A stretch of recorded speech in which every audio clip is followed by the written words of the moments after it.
Well, thanks and welcome to join me on Newsroom. I'm Kejang Henry Atembe in Douala, Cameroon. We are sorry, extremely sorry for the late start. In fact, Newsroom will peruse some of the topical issues that made news across Cameroon and the globe. But then, first things first, we begin with our headlines. The government of Cameroon bans the consortium of Anglophone civil society and the Southern Cameroon's National Council, the NCNC, arrest leaders and hunt for others. Newsroom keeps track as the Anglophone problems unfold. It's terrible, honestly, what we are seeing now. Shooting us, to take us for what?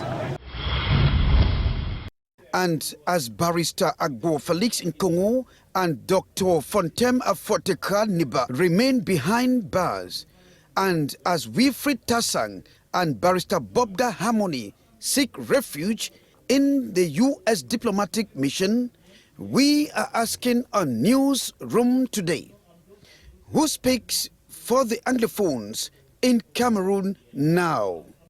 We have filed a matter in the Constitutional Council, and the Constitutional Council has decided to be slowest on it. I am sure the next thing they will tell us is that their hands are tied. Mancho BBC arrested. The coffin man who sparked the revolution in West Cameroon was picked up in Bamenda.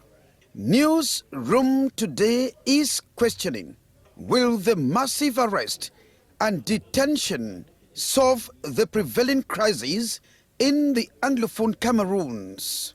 This and more will constitute our package for today's edition of Newsroom. Welcome.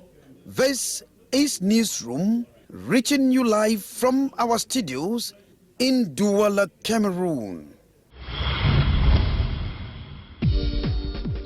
Well, that was our headlines. We are happy to have Elise Smith. Elise Smith, welcome and thanks for joining me. It's always a pleasure to be here. Yeah, we're expecting to Wendum Augustine, who is a journalist with Veritas Radio and Television Corporation, and of course, Mr.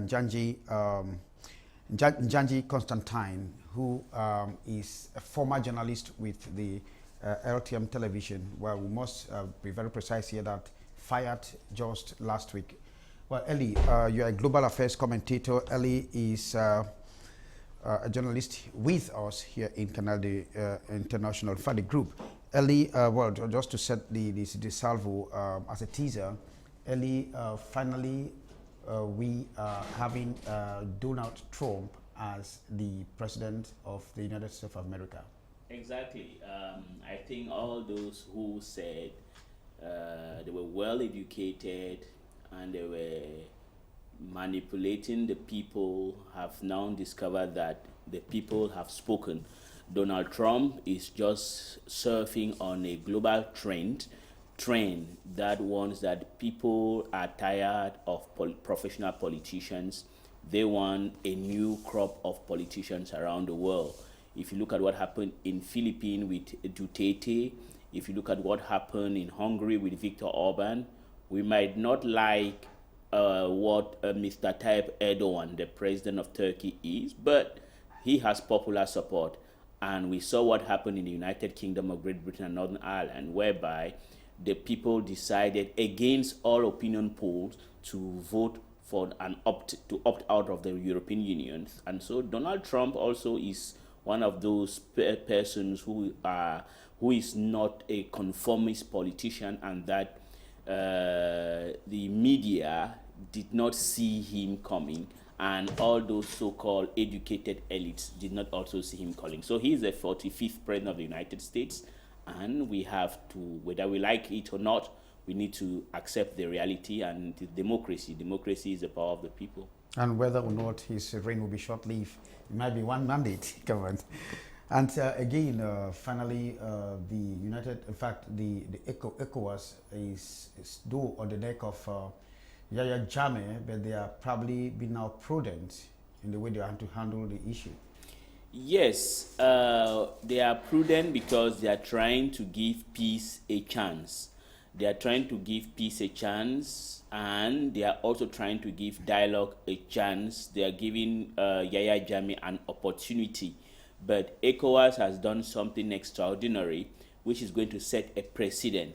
But it is happening in West Africa simply because West Africa has a democratic culture, unlike other sub-regions such as Central Africa. That's the reason why the leaders of the ECOWAS never wanted the type of change of heart that Yaya Jammeh did, because Yaya Jammeh organized an election, considered defeat, everybody was happy, but then congratulated him. He congratulated his opponent live on TV, but then came back and tried to resign the decision that he has taken is something uncalled for, and I commend the ECOWAS community for taking such a bold decision to drive away Yaya Jammeh from power. But while they want to drive him away from power, they should also allow or exhaust all avenue of dialogue which might avoid Gambia from having a kind of bloodbath, the kind that I think Yaya Jammeh wants. And people are saying that, well, ECOWAS is probably not playing a game when it came to the fight against terrorism is part of the sub-region. But then when it comes to sending out or choosing out leaders who are tight-fisted, it becomes a champion now on that. No, it's wrong. On the fight, the thing is that we Africans, we don't have the media power that Western media do have. We have to take into consideration that when the problem in Mali began, the countries that first intervened were the countries of the ECOWAS. But we also have to take into reality that the ECOWAS might not have the logistic capacity and the financial capacity to withstand the firepower that the terrorists of ACME and the rest had when they invaded the north of Mali. ECOWAS did something. To say that ECOWAS did not do something is either we are ignorant or we are manifesting a kind of bad faith. Secondly, this is not going to be the first time that ECOWAS is trying to use its military wing, which is ECOMOG, to solve problems within the sub-region. We have two cases. We have the cases of Liberia and we have the case of Sierra Leone. Ahmed Tijan Kaba was reinstalled in power thanks to ECOWAS. So if people are trying to claim that today ECOWAS wants to drive a leader out of power and they are trying to say no, it is not a good thing, I think it's out of bad faith. They should, on the contrary, congratulate ECOWAS. So ECOWAS have this courage to say if a leader rigs the elections, if a leader abuses his own people, they have to intervene. It's something that we would have wanted to happen within the sub-region here, where Pierre Nkurunziza violated and is abusing the Burundians every day, or where Denis Sassou Nguesso stole the elections and stayed there, or where Ali Bongo stole the elections. But the problem is, you cannot compare Central Africa with West Africa. In West Africa, the leaders have some moral high grounds. Buhari has a moral high ground. Macky Sall, Yusufu can do it. But in the Central African sub-region, Paul Biya cannot, Bongo cannot, Sassou cannot, or Nkurunziza. I think West Africa is a best setter, and we need to support West African forces and the West African region instead of deriding her. Well, thanks very much, Eli Smith. Stay with me on the program. Well, thanks for us to meet Dominique Meme with our press review. When we come back, we are going to begin with our first debate for this edition of Newsroom. The torture and the maltreatment of Anglophones in Cameroon caught both national and international attention this week. The government of Cameroon moves from dialogue to repressive measures to solve the Anglophone problem. To the Rambler newspaper, government stamps ban on the Cameroon Civil Society Consortium and the Southern Cameroon National Council SCNC. The ban to the paper is to weaken the activities of Anglophones from demanding for federalism as a system of governance. The paper goes beyond, saying that the head of the ad hoc committee single-handedly signed and published a report demanding striking teachers to go back to work. The Scoop newspaper writes that even before the ban of the consortium, Anglophones continue to register successful ghost town operations in the northwest and the southwest, thereby sending a clear signal that Anglophones listen and believe more on the defunct consortium leaders than the government.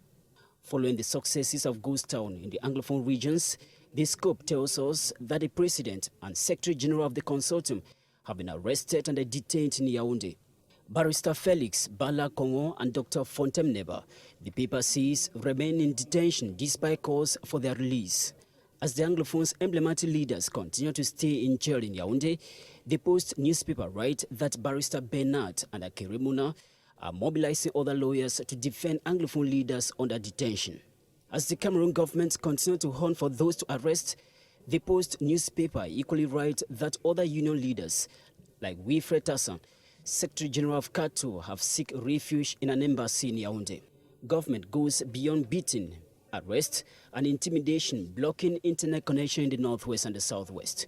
The population, the paper says, the option is to stop the posting of military atrocities committed in the Anglophone regions. La Nouvelle Expression writes that the banned consortium has now gone underground, operating in the diaspora, with calls for a weekly ghost town operation in the northwest and the southwest. At the international scene, the chairperson of the African Union Commission condemned the evolution of affairs in the country. Nkosazana Zuma called on the government to open more room for dialogue and shun violence. Away from the Anglophone problem, Diapason newspaper questions the honest use of 102 billion francs CFA for youth employment. Still concerning finances, L'air du Sahel says economic transactions have re-established in the far north region of the country between Cameroon and Nigeria. We end with La Nouvelle Expression saying that the Lions of Cameroon have their last chance to qualify for the African Cup of Nations quarterfinals by doing all to defeat Gabon this Sunday. The paper equally says Njie Clinton snubs Albert Roger Miller in the hotel after the victory over Guinea-Bissau. Well, thanks very much, Mehmed Dominique. The government of Cameroon has banned the consortium of Anglophone Civil Society Organization and the Southern Cameroon's National Congress or Conference, the Council, rather, the SCNC. In fact, this ban came on the wave of unrest that is going on in the southwest and northwest regions of the Republic of Cameroon. Another question is, will the arrest of these leaders be a final solution to the problem, or will it be more problem to the problem? Ellie Smith Agbobala has been arrested, Dr. Fontem arrested, and there is news that there is a manhunt of the other leaders of the consortium. And presently, we got information, though still to confirm, that Wilfred Tassan of CATU is presently hiding in a diplomatic mission in Yaoundé. Somebody who is supposed to be the one to lift the ban on the strike action that is presently going on. Now that he is at large, now that the leaders who are supposed to lift this ban are at large, is it going to be possible as a solution?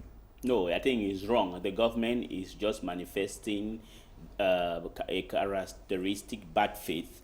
I think the first thing is when you ban what they call a consortium, in the first place, why did you have to open dialogue with them? And on the other hand, when you are looking out for the Secretary General of CATU or TAC, it means that you are not willing to dialogue, which means that the contrary to the allegations that the spokesman of the government has been saying, opting to arrest the leaders of trade unions is just a clear indication that the government wasn't sincere when they pretended that they wanted to negotiate with them. The reasons being in advance are flimsy and baseless, and I think it is not going to solve the problem. To solve the problem, we need to sit on the table and negotiate. This is a national problem, and it's a problem that concerns the entire nation. It is not a problem that concerns an individual or a region of the country in particular, because the reasons why they went on strike was simply because saying it is not tantamount to subversion or extremism. Saying it simply, the reason they went on strike was simply because for too long, and saying that, I will say it, For too long, the foundation of this country has been abused, and some people felt that it was time to correct a historic wrong. Arresting them now means that the government was not sincere. Now, we equally know that, well, since there is a manhunt for these leaders, it becomes now a very big abuse. Certainly, there is a state of uncertainty whether or not schools will resume, because it is suspected or expected that these leaders should be the ones to call off the strike, and the government is probably using some marginalization to do that. Yeah, but I think the problem with the government is that we have a government that is afraid, a government that is out of touch with the reality, with the realities on the ground, representative from the government side, whom I think they are not really, they don't understand what they have to do, and I think they lack some linings of patriotism. If you arrest legitimate leaders of a movement, you are giving or opening an avenue for those you really call extremists to take over. Because when you do that, there are some people who will come up and will opt for something else. I think the government is making a mistake. The only solution in any crisis around the world is to dialogue, using power, using violence, using the tactics that has been put in place will not solve the problems. And there's one thing I think the government of this country has a kind of selective retention. If you could recall in 1992 or 1993, when they wanted to organize something called the tripartite summit, I think the idea of the government that has been ruling this country for 34 years has always been divide and rule. But they were surprised that instead of coming up with a divided front in West Cameroon, people came up with one common ground, and they met down in Boya and Bamenda to create what's called the Anglophone Cameroon movement. I think they have forgotten. Trying what they are trying to do is not going to succeed. If I were to advise the government of Cameroon, is that they should be humble enough, they should be willing to dialogue, but don't use that tactics that they are using. Is not going to work. And if we look at the fact that people like Valencia, who were strong unionists at the time, could not be arrested, we're asking questions why you start haunting a legitimate body, because they say that they are probably afraid of diasporic influence. No, the problem, there's something in Cameroon. You know, one thing with the Cameroonian government is that the Cameroonian government is the only government in the world that thinks that whatever thing it does is perfect. Whereas we are human beings, and human beings by nature we are imperfect beings. If you want to arrest a trade union leader, it's not going to solve the problem. You have just given the example of the guy of Poland. We have the case the case of Steve Biko in South Africa. You know, when you start arresting such people, I think the government is wrong. The government is showing that they have exhausted all avenue that they had. They are also showing that they were not ready to dialogue. It is a country, it is not a military regime, or maybe I'm wrong, it is not a dictatorship, and under a democracy as we think we are in, people are free to express their will openly without fear of being arrested. Arresting trade unions, arresting lawyers. We know what happened here, where lawyers, human rights lawyers, were beaten and humiliated by the security forces, and none of those security forces have yet been prosecuted. Now going to arrest people who are defending their rights shows simply that it is a government that is not willing to dialogue, and it is not going to solve the problem, and it is not going to help school to resume. On the contrary, it is going to be a long struggle. It happened in 1993, and we know what happened after. It has happened in 2016. I think when next it happens again, it is not going to be this way. Now, give the dog, or tell the dog that you have rabies, and then you kill it. Now, but let me ask you a question, Smith. Is it when we ban these groups like all Anglophone, the consortium of Anglophone, civil society, and the SCNC. Leave SCNC aside. The consortium negotiated with the government, the consortium is just like a spiritual body where ideologies converged, and the government decided to chart a way forward with these bodies. Now the government is saying that it is banning the consortium, which is something like illusion, imaginary. Where do we stand when you look at what the actions of the government at this point? To say again, I think the government is just being doesn't have anything to. They don't have nothing to put on the table. The government thinks that is by using force, brutal force, that is going to solve the problems. The government is now, when you ban the consortium, it simply means that when you invited them on the table of a negotiation, you felt that they had to respond to your whims and caprices, and when they did not respond to it, you decided to use brutal force. It's not going to work. It is a spiritual movement, and we have also discovered that the leaders have been arrested. Immediately they have been replaced, which means that there is a movement that is going on that it will not be broken by brutal force. It is only going to be stopped when there is sincere dialogue, and that when the primary or the underlying reasons why these problems flared up is addressed. If it is not addressed, it is not going to be solved. And now to claim that they want to cut the influence of the diaspora into what is going on is also a futile fight, because you have to ask your questions, this question: why is it that we have a large pool of our diaspora out of the country? That is a great question, and there are for two reasons. One is because of the mismanagement of this country by the regime of Paul Biya for 34 years, where people don't have jobs, the mismanagement of everything. And the other thing is also because of this wanton arrest of people. Some people go out because they are afraid to be arrested or prosecuted. Others go out simply because in Cameroon, they will not have any job. The only job this government has been able to, this government that has ruined this country, and because this government took this, Cameroon was an intermediate economy. Now it is a poor and highly indebted country. And then you think it's progress. No, there's no job in this country. That's the reason why the diaspora is going. And that's the reason why the diaspora is going to continue helping and supplying and supporting whatever thing is going on. If you don't want the diaspora to take part, try to run your country properly. Try to create jobs. If there are no jobs for people, if you don't want to dialogue, then you should expect what is happening. So banning the consortium, banning the Southern Cameroon National Council is not going to solve any problem. Now, the solution is dialogue and dialogue and dialogue. The release or the order banning these organizations or movements, put it this way, attacked them semi-terrorist organization. Very, very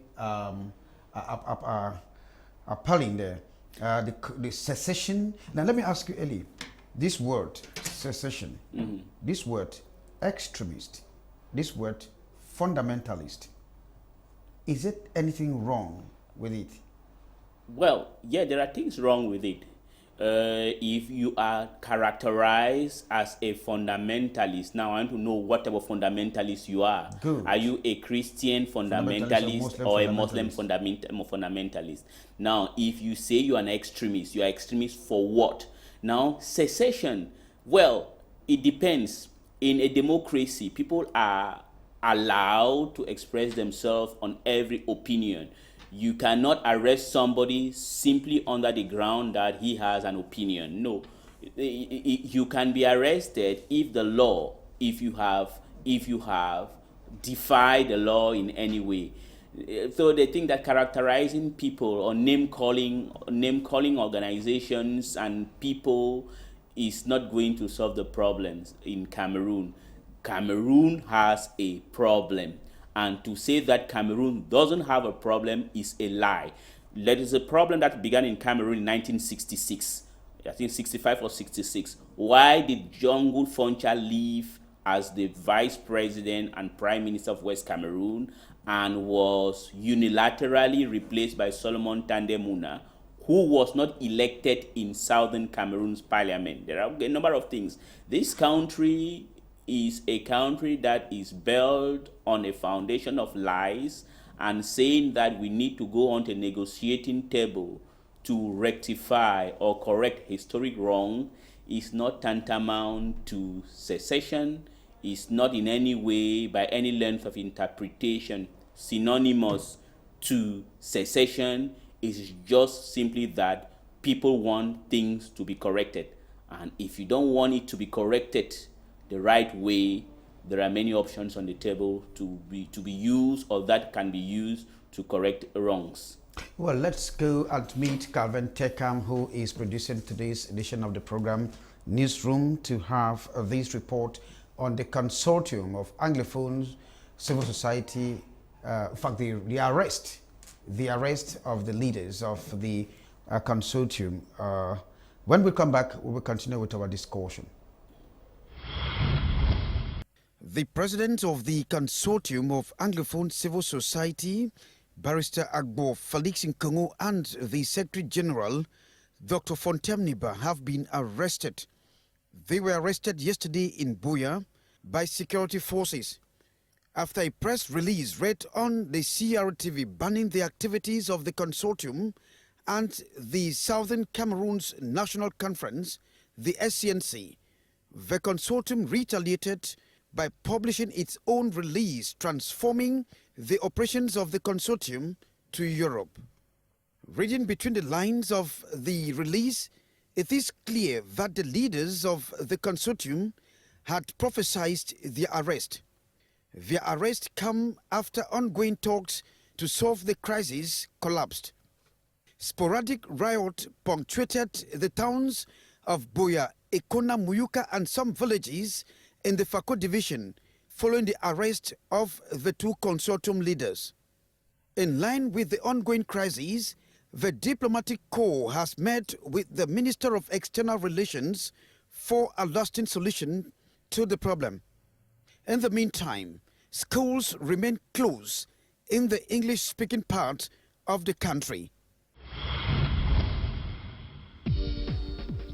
Oh, thanks very much. Welcome to join me. This is Newsroom. I'm Henry Kejang Atembe, and of course, we're still expecting two other guests on the program. Ellie Smith, you got the news on the arrest of Bala and Dr. Fontem.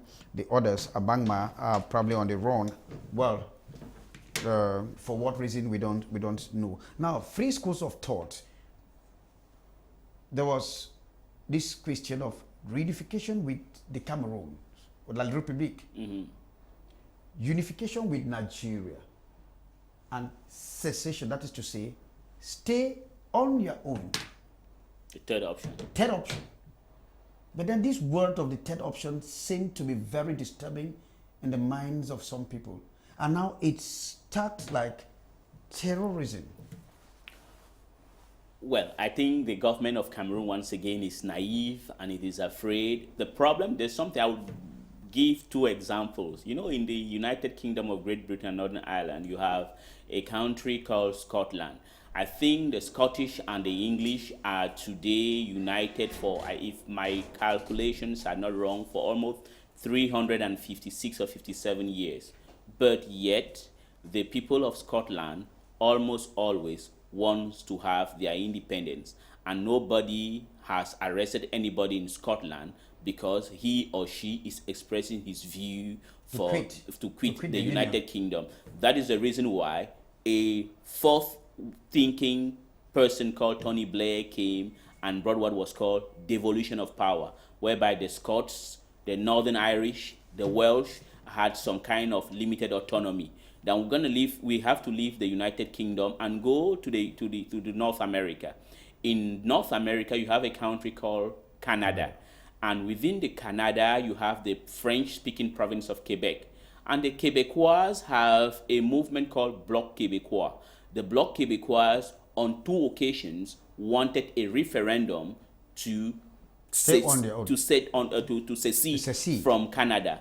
And fortunately, the no vote won, and nothing happened. If you go to Spain, you have the people of Catalonia who want their independence. So I think the people of the government of Yaoundé are a group of people who are out of touch with the reality. The thing is, someone who wants to secede, no matter what you do, he will go. I will give you another example. If you go to Southern Sudan, Nimeri made a lot of noise, and where is Southern Sudan today? In Ethiopia, in 1963, when Emperor Haile Selassie decided to end the federal nature of Eritrea, it sparked the revolution, and in 1993, Eritrea became what it is. The problem in Cameroon, saying it's not that we are trying to put fuel on fire, is to try to speak the truth. The truth is that in this union we have been cheated. And in 1961, there were two options, whereas some people felt that they would have had a third option. That third option never came. But now when the people of West Cameroon or Southern Cameroons opted for unification and independence with La République du Cameroun, there were an agreement was signed. But that agreement was never ratified in the Southern Cameroon's assembly. But that notwithstanding, the people of Southern Cameroons continued. But they have discovered that the union between two states has been trampled upon, and the nail on the coffin came in 1984 when the appellation of the country was removed. It was changed. It no longer became the United Republic of Cameroon. It became the Republic of Cameroon, reminding the people of Southern Cameroons what they were. I think saying that is not wrong, and I think there is intellectual bad faith from a number of people, especially some government officials and some Francophones elite. There is also some dose of ignorance that they don't want people to say the truth. The truth is that two countries came together. The truth is also that another one has been cheated in the union, and that is the reason why people are clamoring for change. And now if you have a number of people who are clamoring for rectification or correction, and you opt to arrest them thinking that is going to solve the problem, I bet you are lying. It's not going to solve the problem. It is never and will never solve the problem until we sit down and talk about the truth of this country. Diplomatic mission met with the Minister of External Relations or Foreign Affairs, and it tells you or speaks volumes of the seriousness of the problem. But to that extent, even after the diplomatic mission met with the government pursued or went ahead to orchestrate the arrest of these leaders. Now the question is, you have arrested them, you've banned the movement, and the Anglophones are asking, is it now a way of saying that the Anglophones should no more speak in this country? Again, is who has to speak for the Anglophones, knowing very well that the leaders or the elites who have been rejected by these very people, subjugated people, don't want or will be playing a game for themselves? Yeah, those people who parade who masquerade in Yaoundé as our elites are not the elites of the people of Southern Cameroons. Because if they were the elites of the people of Southern Cameroons, people of Southern Cameroon would have respected them. Now, if the government thinks that they are going to arrest every Anglophone who voices a different opinion from that which they want to impose on everyone, then they are going to arrest everybody. And I think it's not going to work that way. The reality is that there is a problem in this country, and that the problem is that Anglophones have been cheated in the union. And I think the icing on the cake was that you will not take people who do not know how to express themselves in English and then you send them to Anglophone regions to go and teach or to go and practice the law system there. And I think it's from October 16th last year that I think the government of Cameroon discovered that there is a problem in that part of the country. And I think they are playing with fire. What they have to do, the people of the government of Cameroon must know how to do what they call crisis management. You don't have to arrest leaders. You have to speak with them. And then there's another person that was arrested, this guy called Mancho BBC. Mancho BBC is a radio guy. I think he's a host or presenter of a radio program in Bamenda. But the problem of that gentleman is not a problem that is peculiar to Bamenda. It is a problem of mismanagement. It's a problem of unemployment. The problems of absence of basic utilities in the Bamenda, you will find it in Douala, you will find it in Victoria, you will find it in Yaoundé. So arresting him means that you are going to arrest about 16 of 20 million Cameroonians. I think the Cameroonian government are shooting themselves on the foot. They are giving themselves a bad name. It is going to make people consider or reconsider the position of the government of Cameroon and look at the government of Cameroon not as a democracy, but as a dictatorship.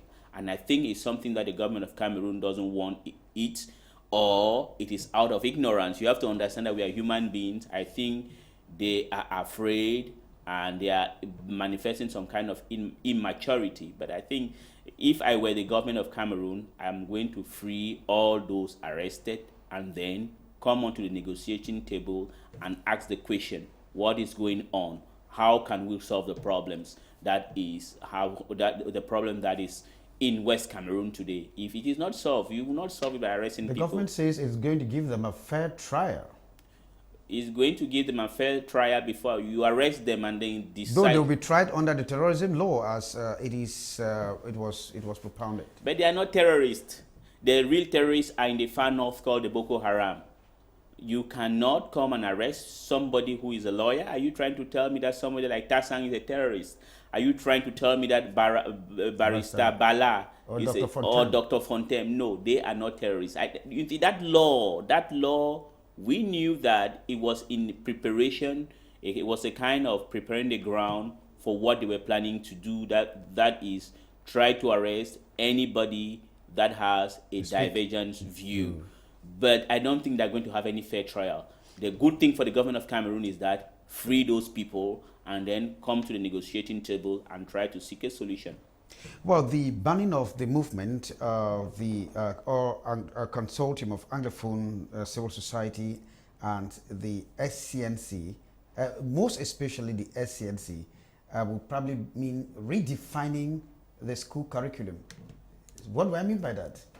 Maybe the history of Cameroons, especially Cameroons west of the Mungo, will not be taught correctly or the way it is written. It means that probably they will have to extract words like SCNC from our history. Fumban Constitutional Conference, Muna, Foncha, Ahijo. Yeah, but the thing is, I don't understand why this guy even went as far as mentioning Southern Cameroon National Council, which means that the Southern Cameroon National Council is really a force to reckon with. I think, one, I think I'll be repeating myself a lot. The government of Cameroon, I really don't understand until the underlying problems that is affecting all Anglophones are entirely or partly addressed. You will always have such organizations. Banning them doesn't solve the problems. Arresting their leader will not solve the problem.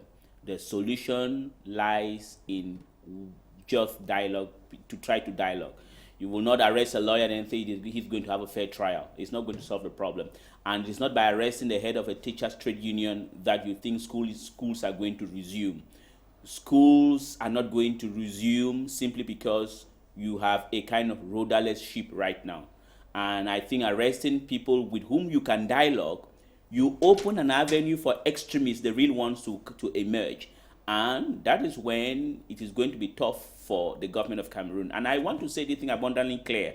There are some arrogant, ignorant individuals who think that you can use military or brutal force to quell a movement of the scope that is happening in West Cameroon today. West Cameroon is not the far north, and the movement is not synonymous with that of the Boko Haram that is affecting Nigeria, Chad, and the greater north of Cameroon. This is a nativist movement which has its origin because of the lies, the failure to respect the constitution or the foundation of this country that was created in 1961. Well, Ellie Smith, thanks very much. Stay with me on the program. Now, let me take you to the genesis of, we meet Cavente come to move to the genesis of this crisis, where it all began with the simple call for a translated version of a document. And here we are today. It has taken another twist. Now, let us go back to a report that we did in the year 2016, precisely on the 12th of November, to know how it started. When we come back, we will continue with our debate.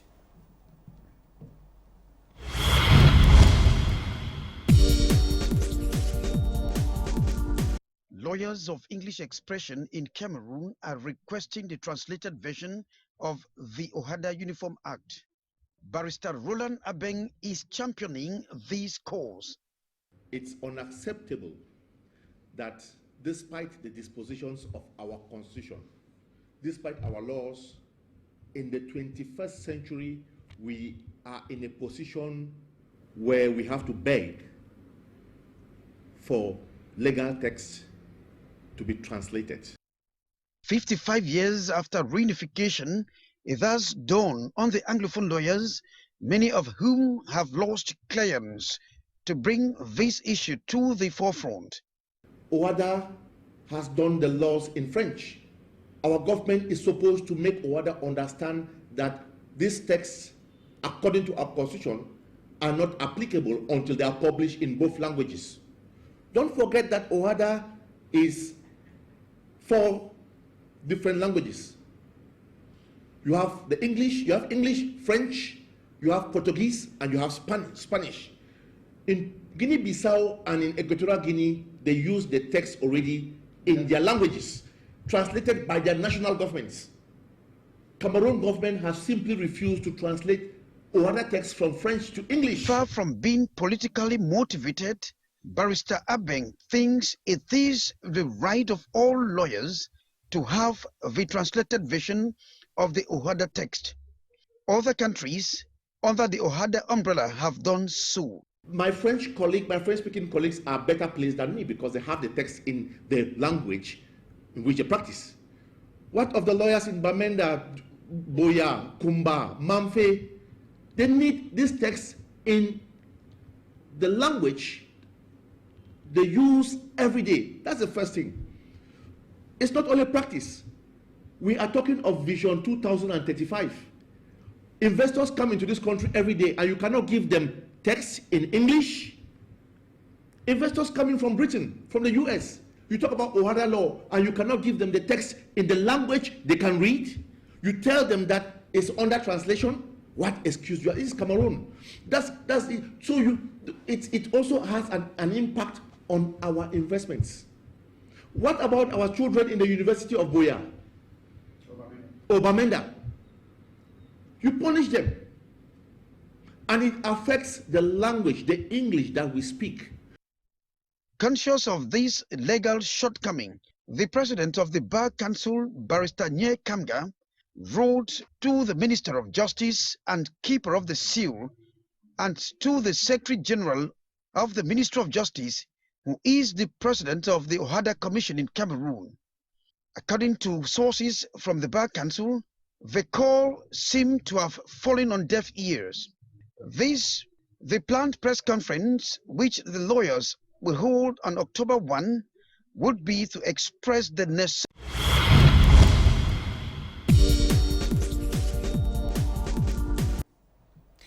Well, thanks very much. Welcome to join me.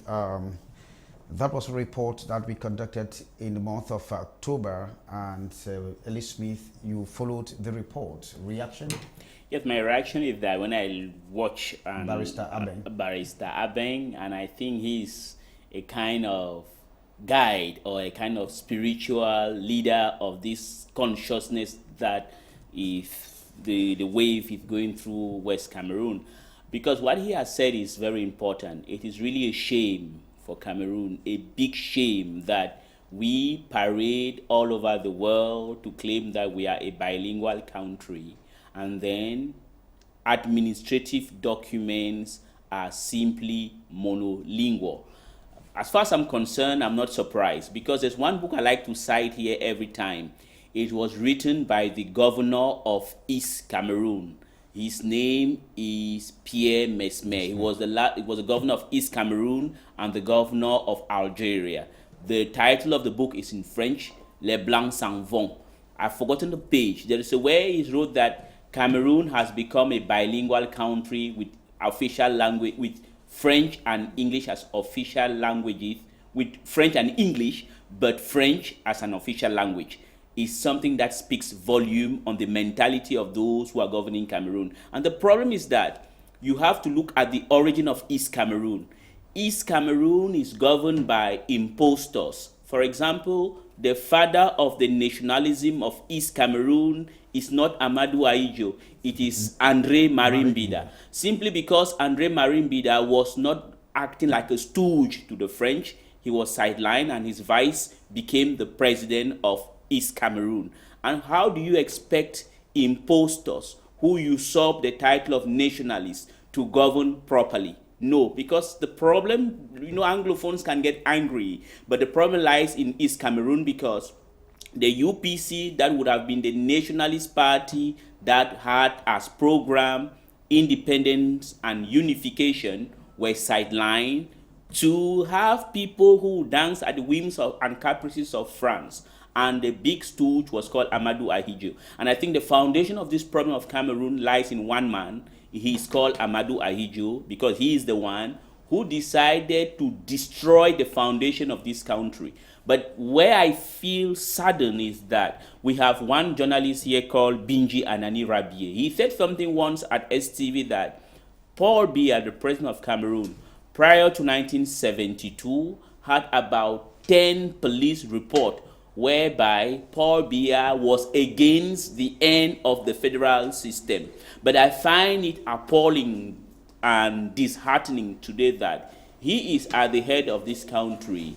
Instead of correcting a historic wrong, he is instead trying to consolidate it.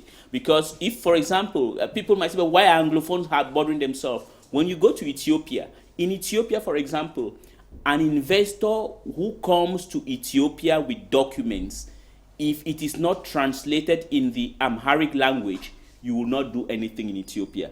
When you go to Quebec, Canada, where most Cameroonians like to parade around and say we are the only two countries in the world bilingual, Canada and Cameroon, in the province of Quebec, if you cannot speak French, if you cannot speak French, you will not do anything in that province. So I think what has happened for 55 years is that I think it's also the fault of us Anglophones. We have been too complacent. We have always been saying that don't worry, it's going to work. But the elites are the ones doing that. In fact, some of the elites. Yes, because the problem with most of the elites are that they are not legitimate elites. They were just co-opted. So what do you expect somebody who never won an election, who was there because they rigged an election, because he has some money? Or because he was appointed. So the thing is that it is a time for what I call a kind of Joshua generation in Anglophone Cameroon. We have had the Moses generation for those who know the Bible. Now we are having what is called a Joshua generation. I think the Anglophones should be assertive, should insist that all official documents in this country must be translated into English. Do you think that is a nice thing that you have the Minister of Defense who goes down to Manowo Bay and speaks only in French? Do you think that is normal that the police academy in Mutengene, they speak in French? Do you think that is normal that at the War College in Cameroon, they teach only in French? Do you think that everything in this country should only be written in French and then Anglophones keep on accepting? No. And asking that all official documents should be translated into English is not tantamount to calling for, it's not criminal, it's not calling for this division of this country, even though you have the right to ask for a division. It's just like a marriage. In a marriage, if you feel that your wife or your husband is no longer what you want, you can quit. But I think that... Would you call the wife who wants to quit an extremist, a secessionist? No, you will not. So I think that all those things that the government of Cameroon is doing, it is wrong. The document has been translated in French, rather into English, and the copies were handed to the Bar Council president. Yeah, but I think you should not stop there. You have other documents that, for example, the CEMAC laws, all those things of the CEMAC, all must be translated into English. If it's not, what I think the Anglophones have to do this time around is that if I'm working in administration, you give me a document in French, I will send it back to the sender. So he has to translate it into English so that we can do it. It should not be this one-way traffic whereby only the Anglophone. So sometimes when you go to the golf course at Likumba, you look at the holes. Likumba, that is in Tico. They write it in French. Those things have to stop. And then Anglophones should stop those things of thinking that they have just to be subservient. What this lawyer Abeng did was a very good thing. I think it is time for Anglophones to be assertive and ask that the language should be respected in this country. And asking for that doesn't mean that one wants secession. We just want the respect of the basic laws of this country, which states clearly that two countries, not one, two countries united to form what is called United Republic of Cameroon or Federal Republic of Cameroon, whatever.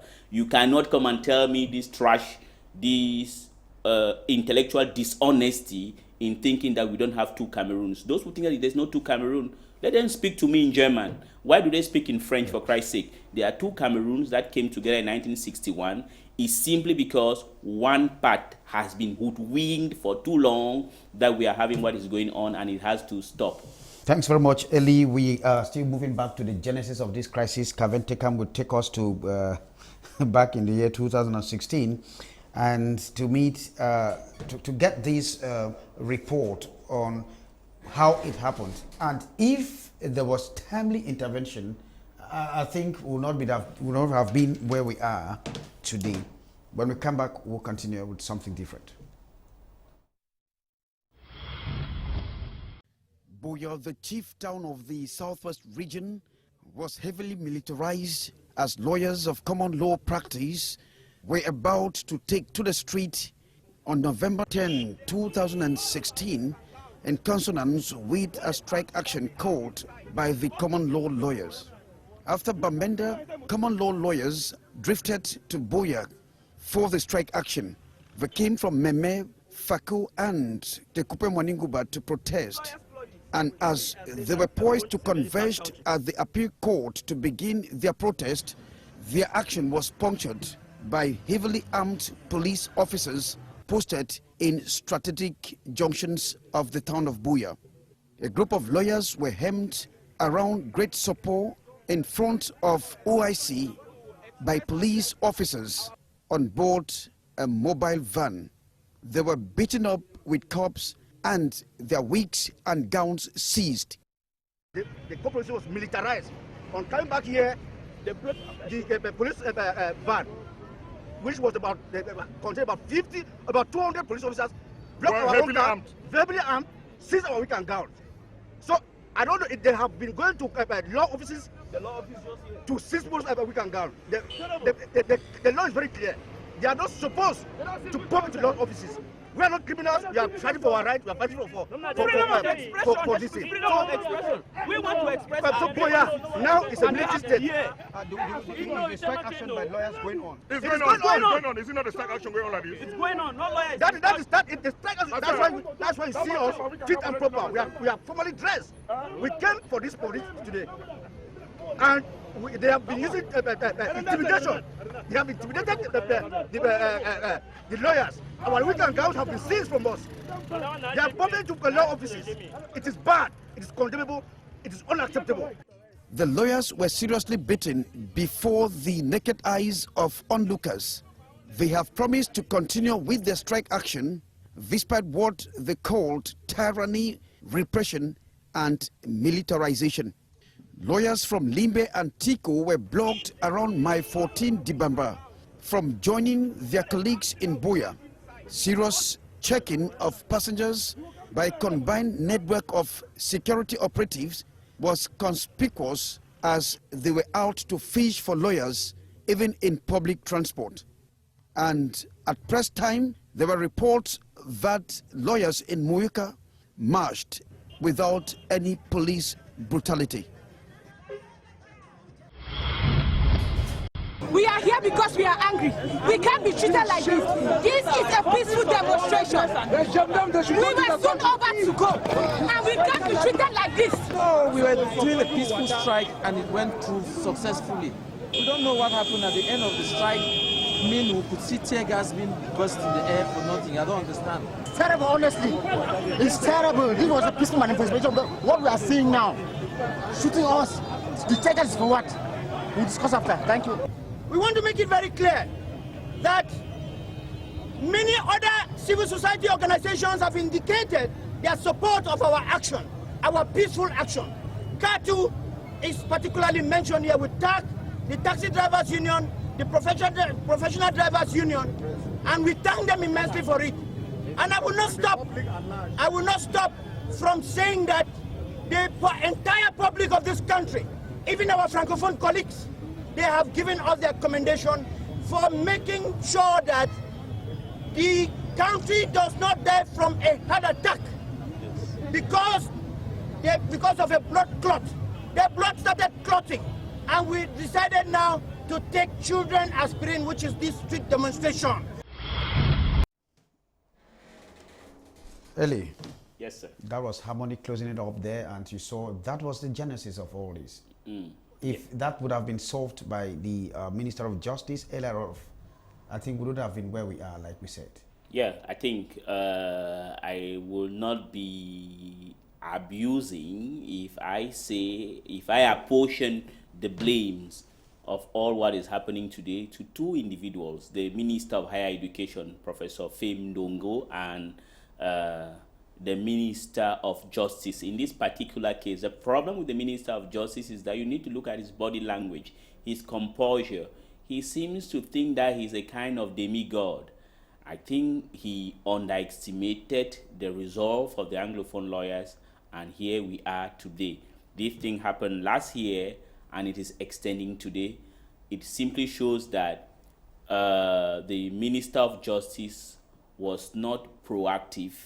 He was instead condescending, because I watched an interview that he granted to a sister TV station.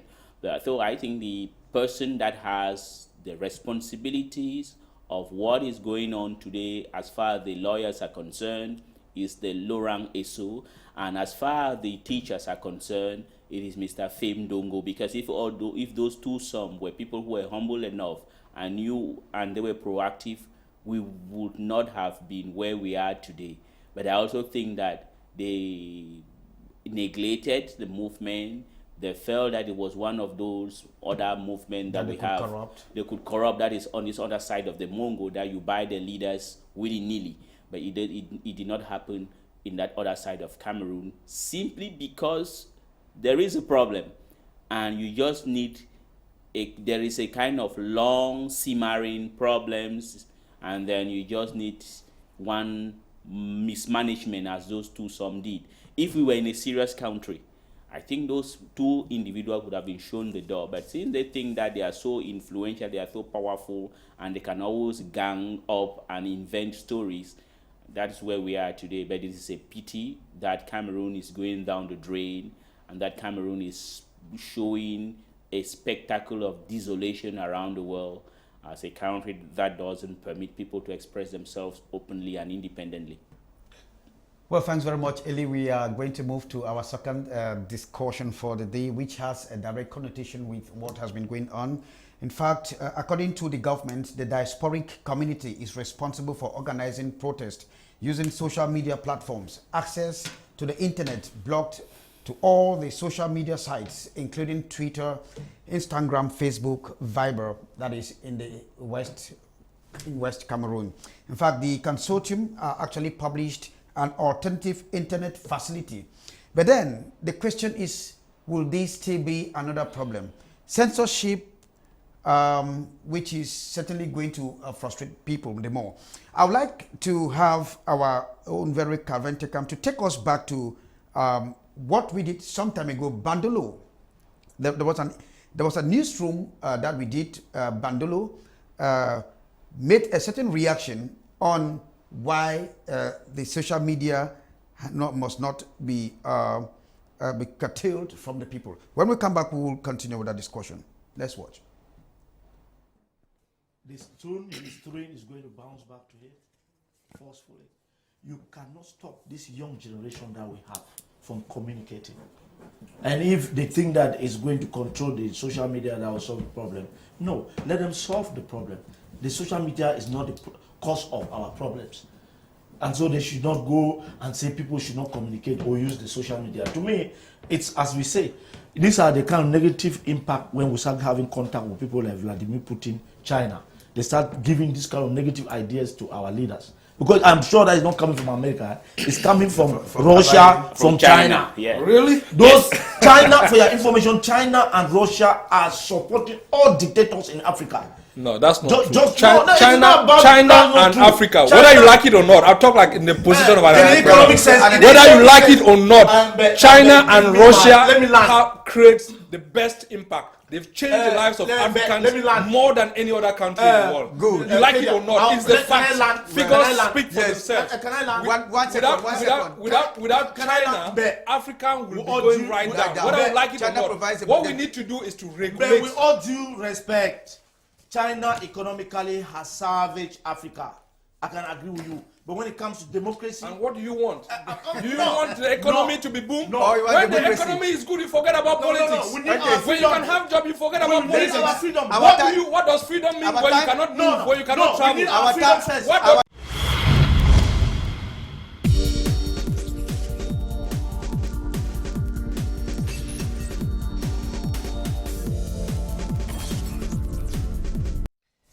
Well, immediately after the arrest of the leaders of the consortium, internet facilities blocked. Ellie Smith, this is another way of censoring the people you got, Bandolo. And this program, we did it sometime again last year. So we were really like prophets. Now, internet facilities blocked in the west of Cameroon. Well, I say west, I mean West Cameroon, as it's affectionately called. Now, this is another way of telling the people that you don't have to communicate because they say it is a diasporic contamination. Yeah, I think somewhere around at the beginning of this program, we said there is no way the diaspora cannot participate in everything that takes part in their country. Well, so I think the government wants to be selective. When we want their money, the remittance from Western Union and MoneyGram, we want them. But you don't want them to participate in the political life of the country. I think the government is trying to be selective. The diaspora hasn't gotten anything to do in what is going on. This thing is an intrinsic, it began here simply because of the injustices that is going on. And to support what Bandolo was saying is that you have two very dangerous countries around the world. And that's the reason why I don't just like to hear Mr. Trump say one good word about Putin, because you have two despots around the world, two countries that are helping dictatorial regimes around the world. You have China and you have Russia. And there is another thing. They have a company called Huawei. This company is I'm not the one saying it. There is a book written by Dick Morrison. The title is Armageddon. This company, Huawei, has been banned in the United States a number of times. Do you know why? No. Simply because Huawei helps countries like Iran to track down dissidents. And now when you start banning internet, as Cameroon is doing, I felt that this thing cannot happen in Cameroon. I felt that it is going to happen in the Republic of Congo. It's going to happen in the Democratic Republic of the Congo, in Burundi. And this is the first time the government is doing that. Yeah, but it's not going to solve the problem. Now there's one petty lesson I would like to give to people of Southern Cameroon. If you have a phone, this is a phone, you go to Play Store, you have to download a software called FireChat. When you download the FireChat, your phone becomes like a mini emitter. If you have a number of people with the FireChat application, you can now circumvent the ban. It is a pity. But I think that it is not a good thing for the government of Cameroon to act that way. If you go to the United States, have you seen the way people treat Barack Obama, or the way people treat Donald Trump, or the way people treat the United States? But the United States has not gone the extra mile to ban the use of social media. And trying to ban the use of social media is also inconvenient economically. There are people who do business using the internet. Now, when you ban it, as you've banned it in Southern Cameroon, I think it is something which is uncalled for. It only supports what I have always thought, that this is not a democracy, it is a dictatorship. But we are going to roll it back, because no one can stop a wave from continuing. The government doesn't have to resort to such systems, and I see why the government loves dictatorial regimes such as the government of China. They are helping them, and then you have companies that are trying to help them to track down people who are using social media. It is a pity for the government of Cameroon. Will you be surprised to hear that, well, the finance law did not meet up with its expectation because internet facilities have been censored in West Cameroon? Sure. I don't know how the government is even going to compensate companies like what they call those internet providers, Orange, Nextel, MTN, and you name them, because it is not good for them. It is not also good for the images of these companies, because these companies are now moving against the will of the people. And I think it's something bad, and it's not good for the image of this country. The government of Cameroon, I think we are human beings, have said they should be humble enough and try to solve the problems. Banning the internet in West Cameroon shows that we are in a dictatorial regime. A government, a system that doesn't entertain contrary views is a government that is not worth labeling as a democracy. And what is happening in West Cameroon today shows that we are, and then you have the banning, the suspension of internet facilities or communications, the wanton arrest of everybody who has a contrary views to that being dictated from Yaoundé. It has to stop. It is not good for the image of Cameroon. We are going back to the days of the 70s, and which doesn't augur well for the image of this country. And it's not going to stop anything, to be sincere. And they should also stop accusing the diaspora. The diaspora hasn't gotten anything to do with what is going on.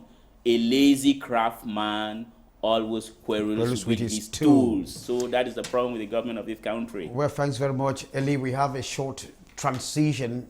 When we come back, we take our last discussion for the day.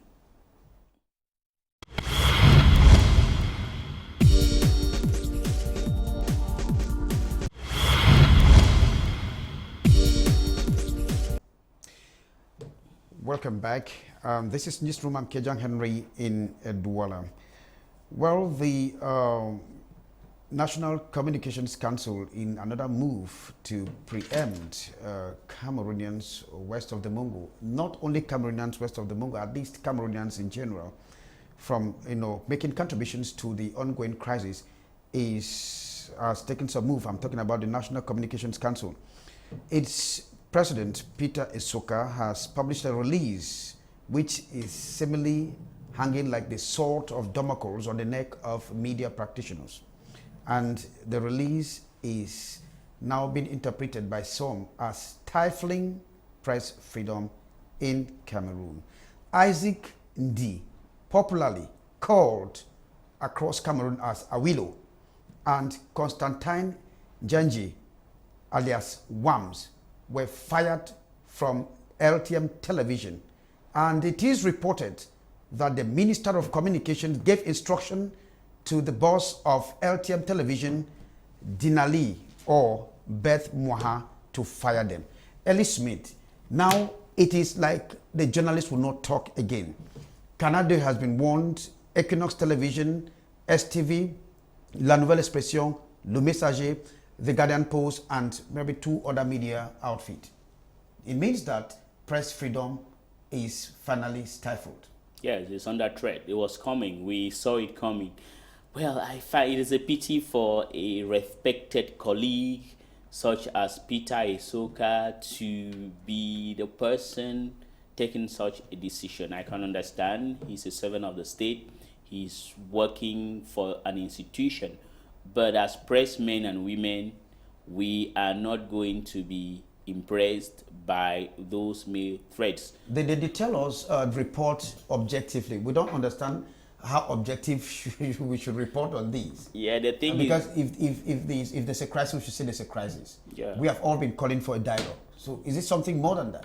Well, I think the government is overwhelmed, hence they are reacting that way. Perhaps the government wanted us to take every bit and pieces of the propaganda stunt from the Minister of Communications as valid truth. But as journalists, if you are raping women, students, as the police did in Boya, you have to report it. As a journalist, when it doesn't bleed, it doesn't lead.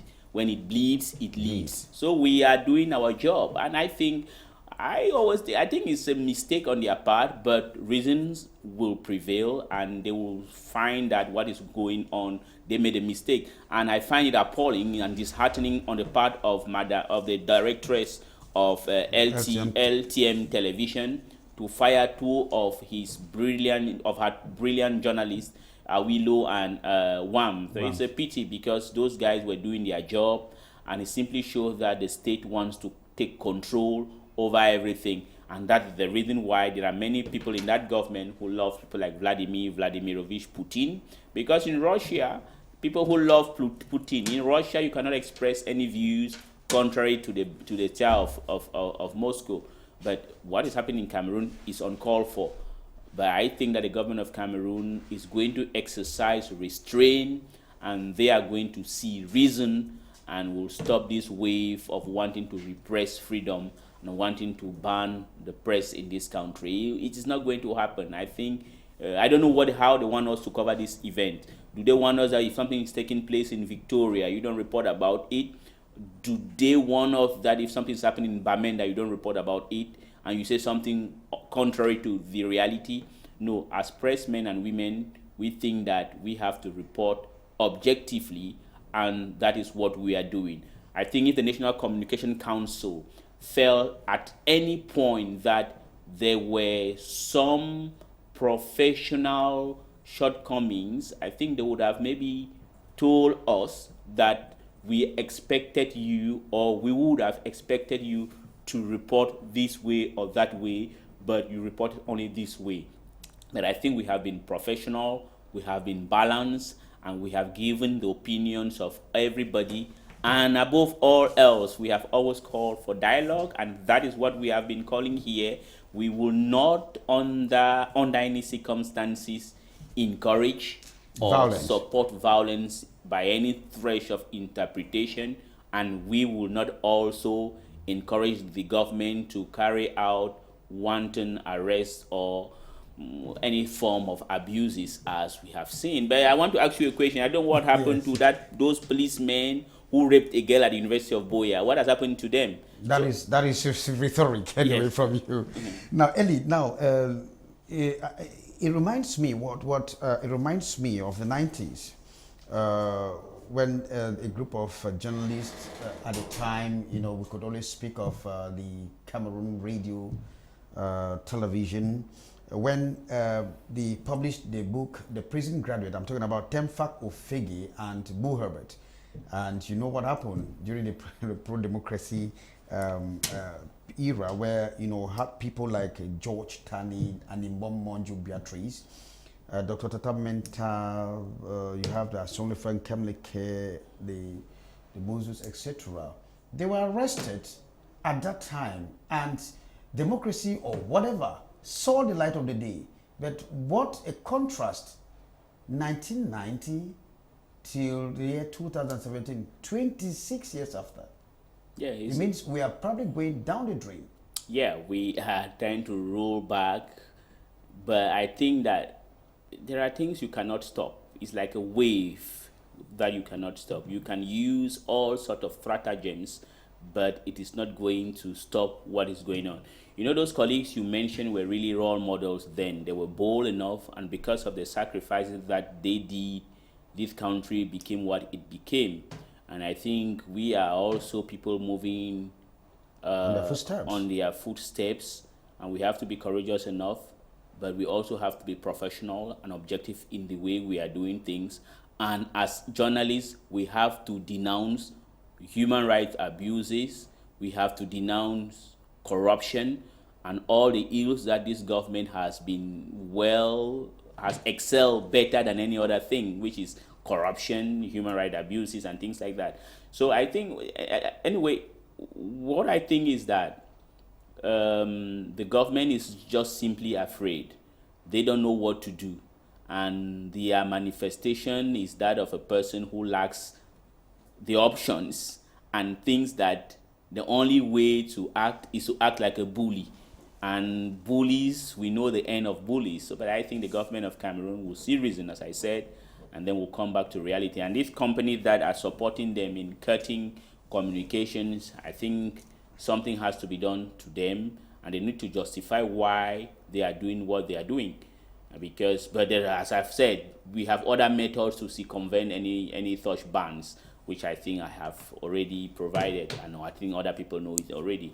But it's a pity that we want to come back to the 90s, but it's something that's not going to happen. Even before the 90s. Well, Ellie, thanks very much for having been part of the program Newsroom today with me. Thanks to Roland, to Calvin, and to Jean.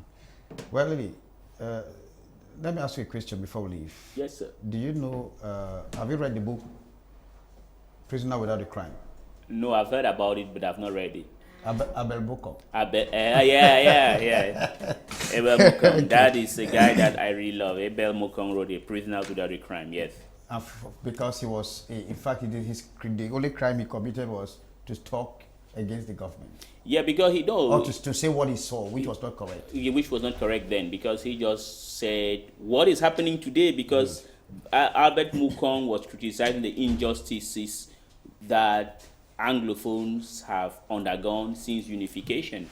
And you see, you can arrest everybody in West Cameroon. You can do whatever thing you wish to do until that injustices, that feeling of being cheated is addressed. If it is not addressed, we will always have what we are currently having. We had it in 1993. We are now having it between 2016 and 2017. Arrest everybody you wish to arrest. If you don't solve the problems, in 2030, you will keep arresting. It is going to come again. So I think the government has to be humble enough, open her arms sincerely for dialogue, and not in a kind of they cherry pick what they want to. You don't go on the negotiation table and then you start to cherry pick. No, you have to be open, humble. This is Cameroon. We are all Cameroonians. There is no person who is more Cameroonian than the other. So I think the government needs to see reason, and that if the government really wants school to resume, they should free all those that have been arrested and be really open and humble for dialogue. Thanks very much, Ellie Smith. Thanks to you, televiewers, for having been part of this program. My name is Kejang Henry Atembe. I leave you in the company of programs on Canal the English. From all of us, it's goodbye from me.